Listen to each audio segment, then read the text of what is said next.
Течат роковите за избор на нов ВД градоначалник на Кочани по неотповикливата оставка, а потоа и притворот за првиот човек на општината Љупчо Папазов, кој за речиси 7 месеци не успеа да го заврши 4-годишниот мандат што го доби на локалните избори во 2021-та.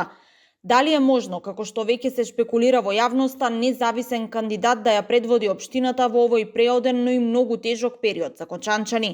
Од владата децидни дека ќе се избере ВД градоначалник, но велат дека се уште немаат разговарано кој би можел да извршува оваа функција. Додека од опозицијата пак со став дека тоа е нешто за што треба да се разговара, но посочуваат дека во ниту еден момент од трагедијата во Кочани не треба политички да се профитира.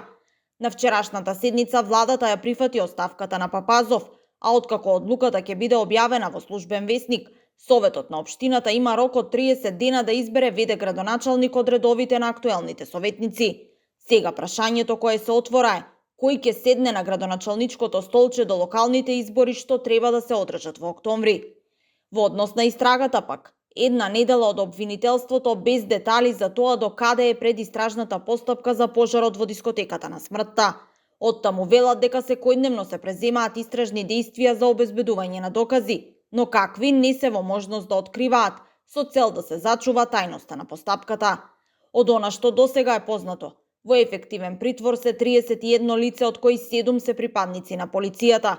Во куќен притвор пак остануваат двајцата бивши градоначалници Димитровски и Илиев, како и поранешната директорка на Државниот пазарен инспекторат Симеска Димоска. Инаку премиерот Мицкоски денес од Штип потенцираше дека веќе се изготвува новиот закон за пожарникарска служба и во следниот период се очекува доекипирање на противпожарните служби со приоритет на Кочани, бидејќи во Кочанската територијална противпожарна единица во моментов работат двојно помалку пожарникари од потребното.